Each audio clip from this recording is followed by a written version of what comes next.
नमस्कार दोस्तों, कैसे हैं आप। उम्मीद करता हूं कि आप बहुत ही अच्छे होंगे, स्वस्थ होंगे, मस्त होंगे और अपने काम में व्यस्त होंगे।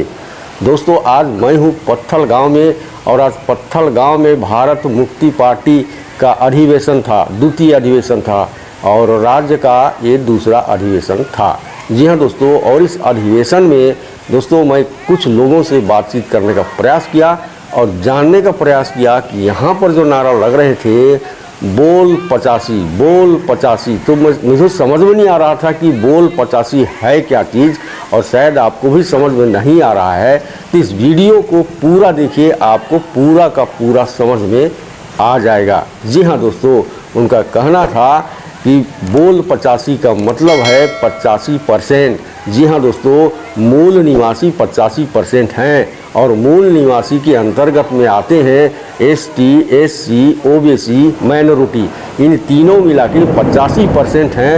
इसलिए इसे 85 कह के नारा लगा रहे हैं कि बोल 85 जिंदाबाद। जी हाँ दोस्तों, तो आइए वीडियो को शुरू कर। मैं डॉक्टर अनिल माने, राष्ट्रीय अध्यक्ष बहुजन मुक्ति पार्टी युवा संघ।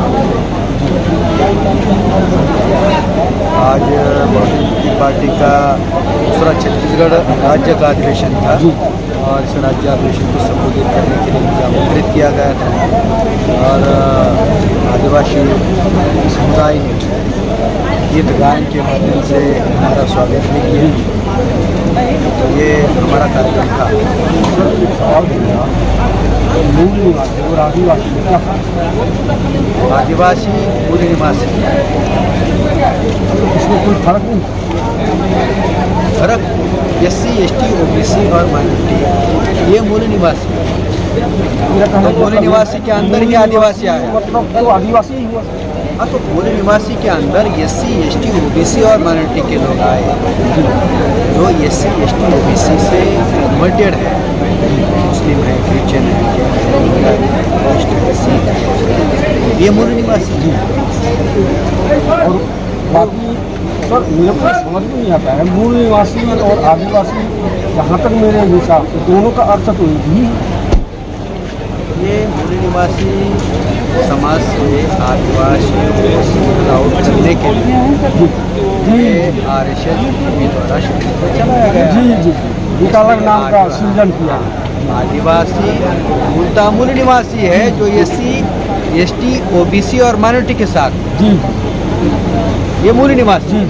अगर केवल इस देश में आदिवासी ही मूल निवासी कहोगे तो आदिवासी सिंगल आउट हो जाएगा। तो सिंगल आउट करने का उनका षड्यंत्र है, उस षड्यंत्र को हम विफल कर चुके हैं। तो बांटा गया था, इसे एक कर रहे हैं, इसे ही एक करने का प्रावधान। तो ये मूल निवासी है। जी जी, मूल निवासी। और आगे का क्या रणनीति? अभी आगे का रणनीति है कि हमारा आंदोलन राम साहब के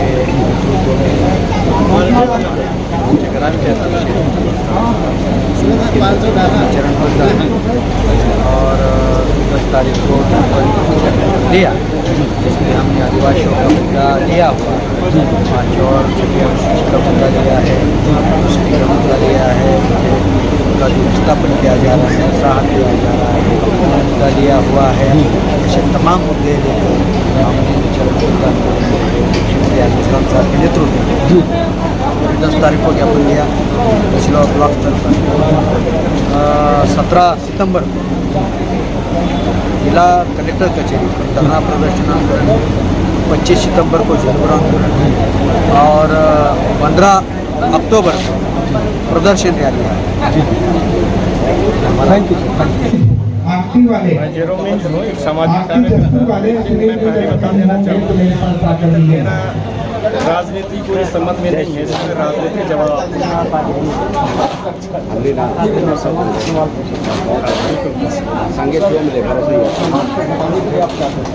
समाज के लिए जगाने के लिए बहुत सारा आधार हमारे पास है, मटेरियल बहुत सारे हैं हमारे पास, और उनमें से है जो हमारी व्यवस्था है, आदिवासियों की व्यवस्था है, यानी संविधान से प्रारंभ से पहले से भारत स्वतंत्र अधिनियम 1935 ही पहला है और उससे पहले जो अधिकार हमको मिला है आरक्षित रिजर्व है आदिवासियों को, इसलिए मैं उसी पे फोकस करता हूँ और उसी की बात करता हूँ। क्योंकि आदिवासी आज जो हम लोग मालिक हैं, लेकिन हम लोग प्रमाण पत्र उधारी बना दिए। प्रमाण पत्र देकर अनुसूचित जनजाति, जबकि उनको हक अधिकार ही नहीं है हमको प्रमाण पत्र देने के बावजूद उन लोग हमसे ले रहे हैं। तो स्वतः आदिवासी, हम स्वतः आदिवासी, ये आदिवासी को दूसरा प्रमाण पत्र, आदिवासी वही ना, आदिवासी को अनुसूचित जनजाति प्रमाण पत्र दे रहे हैं ना। इसमें देखिए, इसलिए कभी कभी मैं बोलता हूँ कि बनाने वाले के ऊपर पता नहीं उन्होंने क्या सोचा होगा, हमको आदिवासी से अनुसूचित जनजाति बनाएंगे, है ना। एक सूची होती है, उस सूची को जाति बनाएंगे। सर आपसे भी कहा वो 85 रुपये दूरी थोड़ा इसका मतलब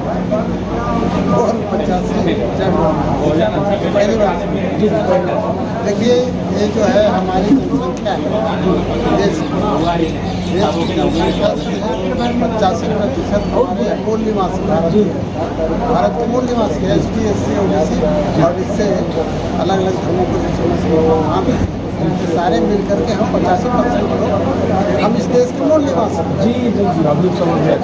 इसीलिए हम लोग बोल 85 बोलते हैं, मूल निवासी। जी बोल लोग आशा भरी नजरों से आपको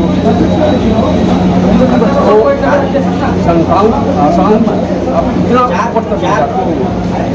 हम लोग इस मामले को लेकर बहुत ही ज़्यादा श्योर हैं और पूरी तरह से मैं हमारे जो मूल निवासी समाज मैं आपके चैनल के माध्यम से मैं बताना चाहता हूँ कि आने वाले समय में गारंटी है व्यवस्था परिवर्तन होगा ही, क्योंकि हम लोग कैसे भी रहे, हम लोग अपने लक्ष्य को छोड़ने वाले हैं। उसको कुछ पीछा किया जाएगा, हर बार जागरण किया जाएगा। और जैसे मैंने एक स्टार्टअप किया था और अभी के समय में पूरा बहुत परिवर्तन हो गया, यानी कि जिस बंदे की औकात 5 लोगों को बिठाने की नहीं थी, संगठन के मैंने देखा था आप गाँव में जब बैठक करते थे, तो मैंने आपको वीडियो में देखा था मुश्किल से 5 से 10 लोग। हाँ हाँ ऐसा था, लेकिन आज आपके सभा में कम जनता है। हाँ ये सामाजिक चेतना का शर है, सामाजिक चेतना का शर है। और भारत मुक्ति मोर्चा पिछले 47 सालों से निरंतर विषम परिस्थितियों में भी प्रचार प्रसार करने का काम नहीं छोड़ा और उसका नतीजा भी दिख रहा है। तो इसमें जो कामयाबी आप देख रहे हैं, तो इसमें हमारे जो हमारे समाज के जो वरिष्ठ कार्यकर्ता हैं उनका बहुत बड़ा अहम रोल है और उन्हीं के मेहनत करने की वजह से फायदा हम लोगों को मिल रहा है। हाँ उन्होंने बीज लगाया था और वो फलने लगा, बढ़ने लगा और जिस समय हम लोग नेतृत्व कर रहे हैं अभी वो फल के रूप में दिख रहा है। तो इस कामयाबी का पूरा श्रेय मैं आप जैसे हमारे बहुत सारे जो इस समाज में जो लंबे समय से काम कर रहे हैं उन सभी लोगों को ये कामयाबी को मैं उनके नाम पर सुपुर्द करना पसंद करूँगा। धन्यवाद। बहुत बहुत आज का जो कार्यक्रम है उसके विषय में आप कुछ बोलेंगे? जी हाँ, मैं बोलना चाहूँगा। मेरा नाम खलील रसा है।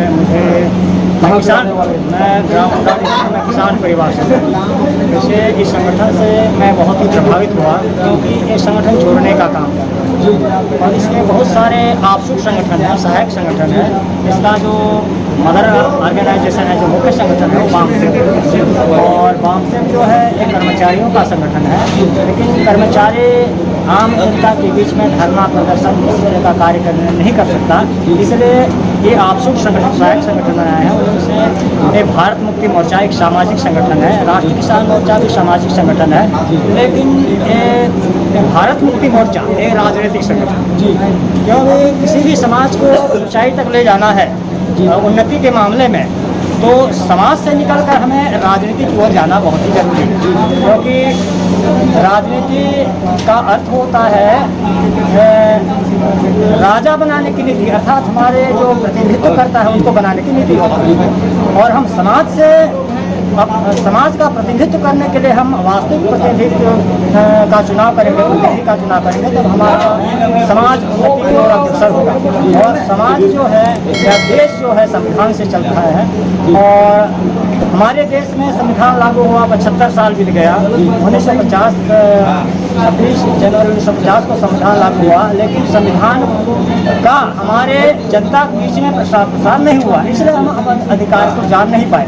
लेकिन मुझे ये समझ में आया संगठन में कि यही एक संगठन है जो संविधान का प्रचार प्रसार कर रहा है, लोगों को जागरूक करने का काम कर रहा है। इसलिए मैं प्रभावित होकर मैं किसान परिवार से बिलोंग करता हूँ और किसानों के बीच में मैं ये प्रचार प्रसार करने का काम करता हूँ। इसलिए संगठन ने मुझे राष्ट्रीय किसान मोर्चा का कार्यभार संगठन सचिव के रूप में सौंपा है। जी धन्यवाद।